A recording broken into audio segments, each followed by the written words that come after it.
नमस्कार मित्रांनो, मी YouTuber Nitin More, social media Kalyan पूर्व सोशल मीडिया अध्यक्ष आणि भागिंदा भारतीचा एक पदाधिकारी आहे. त्यानिमित्ताने आज आमदार गणपती गायकवाड यांच्या वाढदिवसानिमित्त मी रक्तदान केलेलं आहे, ब्लड डोनेशन केलेलं आहे. प्रत्येक वर्षी 14 जूनला दादांचा वाढदिवस असतो. त्या वाढदिवसानिमित्त आपण रक्तदान करत असतो. कल्याणपूर्वेतील बरेच लोक या ठिकाणी येतात, ब्लड डोनेट करतात.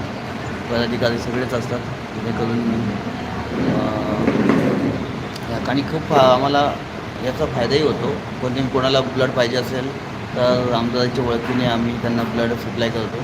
कोणाला काही गरज लागली एरियामध्ये, विभागामध्ये, मित्रमंडळींना रक्ताची गरज लागली तर त्यांना इकडनं ब्लड फ्रीमध्ये भेटतं. आणि